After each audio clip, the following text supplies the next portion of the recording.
Ми знаходимося в готовності до дій у разі виникнення будь-яких ситуацій.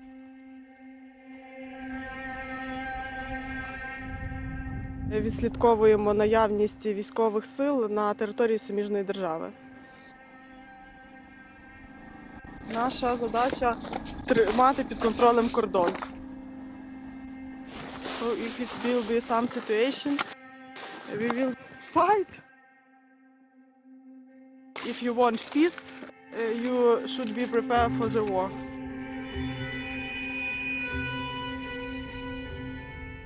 The border with Belarus stretches for over 1,000 kilometers.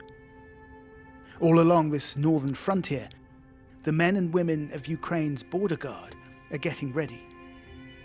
They may be called upon to be this country's first line of defense. Основна задача прикордонників – це у разі можливої якоїсь ескалації конфлікту – це стримати. The enemy is not Belarus, but somewhere beyond this barbed wire fence, Russia has deployed its forces on Belarusian territory. Artillery and fighter jets, tanks and rocket systems. This right here is a highly strategic spot because up that road, about an hour away, are the Russian forces. Thousands of troops, hundreds of tanks. And down that road is Kiev. It's pretty much a straight paved road all the way to the capital. The thought of Russian tanks rolling down this road evokes the spectre of conflict on a terrifying scale. Washington and London have warned an invasion could be imminent.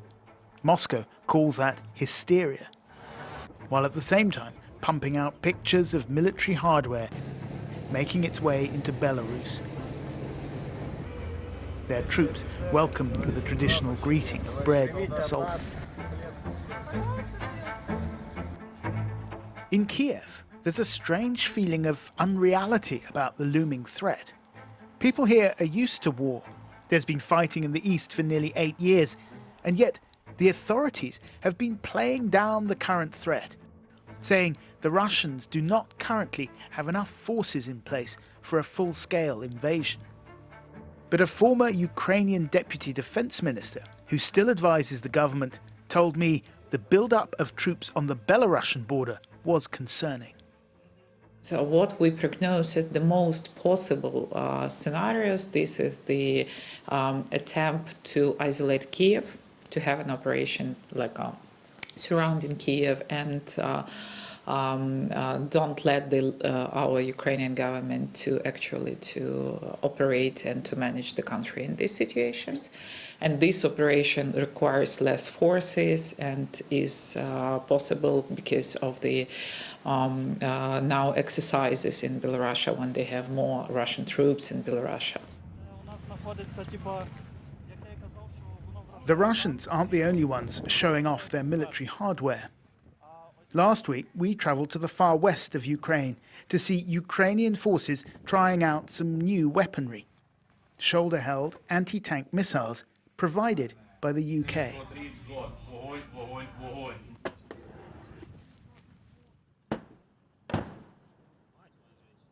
Also there, a small contingent of British forces.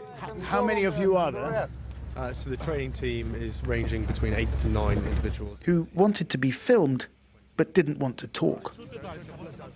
For now, this is a war not of tanks and bombs, but of images and of words, fought between Russia and its traditional NATO foe, with Ukrainians stuck in the middle. We are proud that we are Ukrainian soldiers. We are proud that we are Ukrainian officers. We are proud that we have such kind of support and help. And we will do everything possible to defend our country.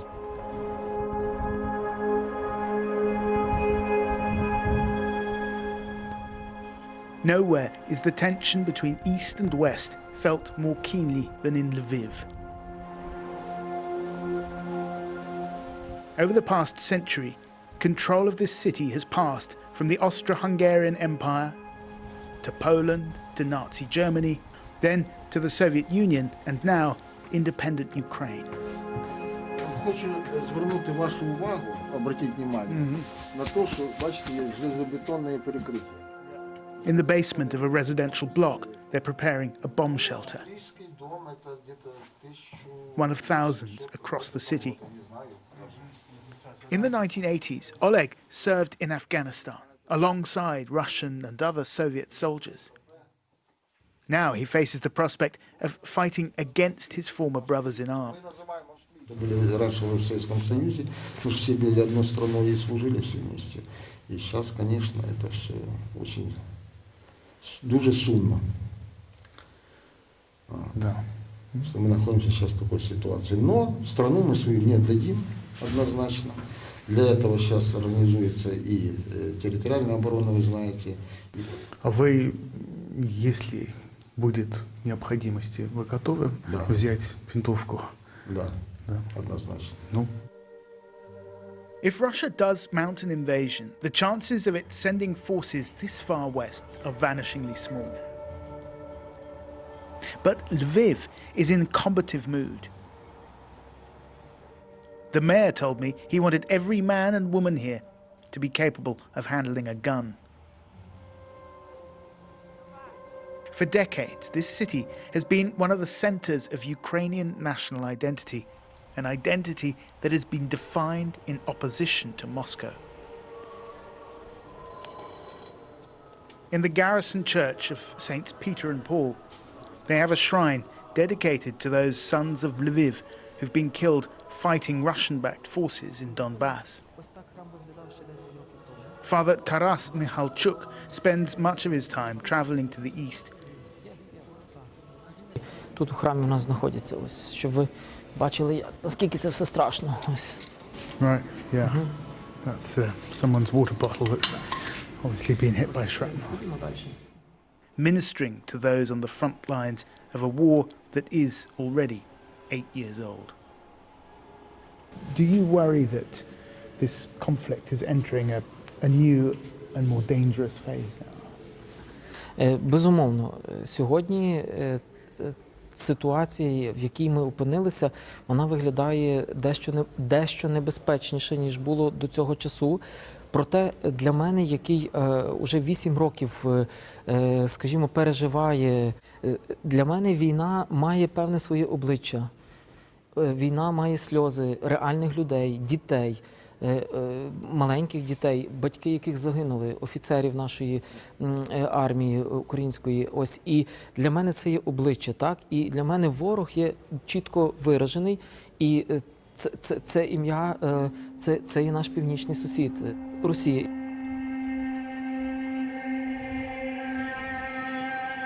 The deep connection between Ukraine and Russia goes back much further than a shared Soviet past.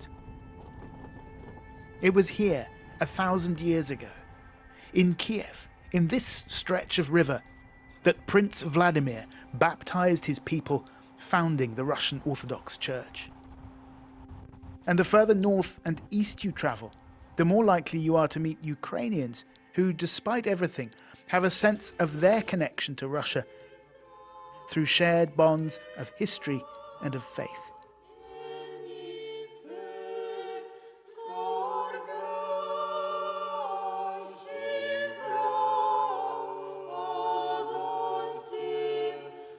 Back near the Belarusian border, in the town of Ovruch, is the chapel of St. Basil the Great. Here, they have a shrine not to the fallen of Donbass. Ah, this is, yeah. The last Tsar of Russia. The Emperor Nicholas II visited here in 1911, 6 years before he was overthrown and then executed by the Bolsheviks.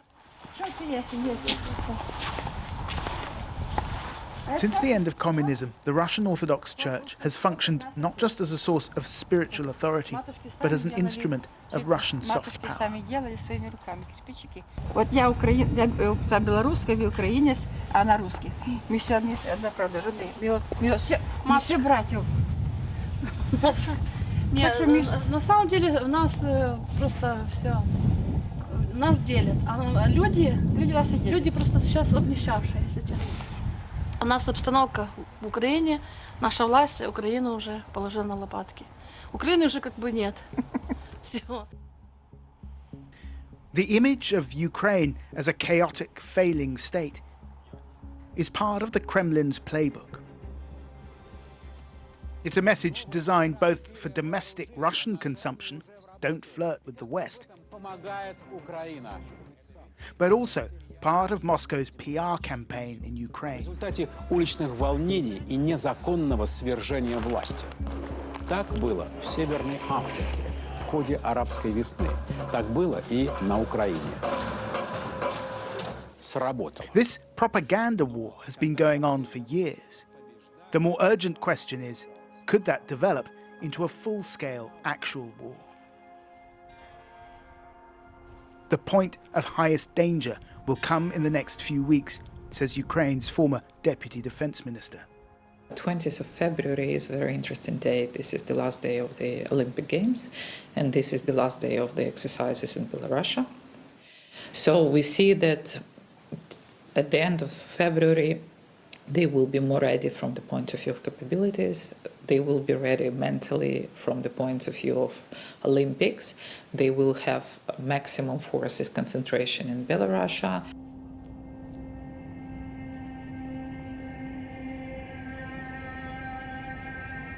If the Russians do invade from the north, they'll quite likely pass through this strange, deserted area right on the Belarusian border. It was in the dying days of the Soviet Union that people suddenly abandoned their homes here after an explosion at a nuclear power plant.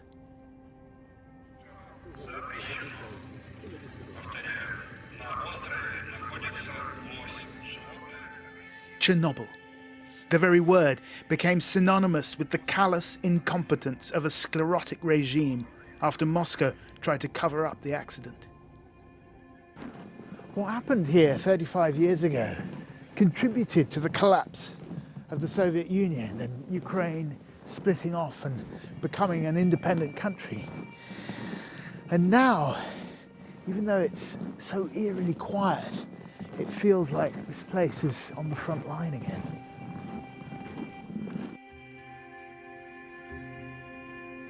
The whole area around Chernobyl is now a closed zone, a place where the clock stopped 35 years ago,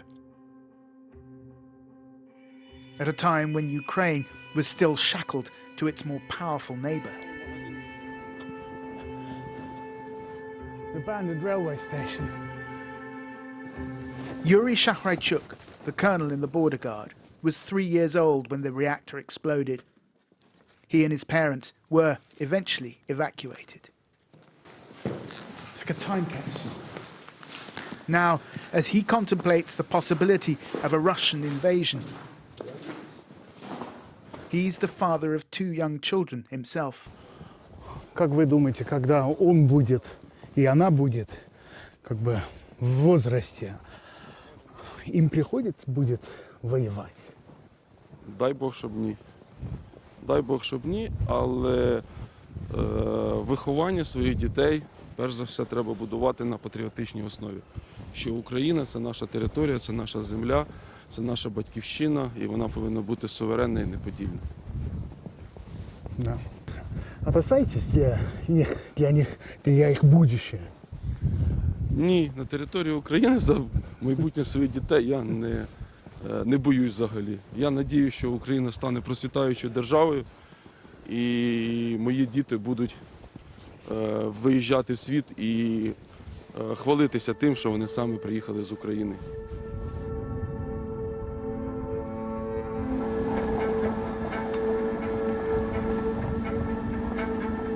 Ukraine and Russia are 2 countries divided by a common history. That is the fundamental tension here. And it'll continue to fuel this crisis, whatever happens, in the next few dangerous weeks.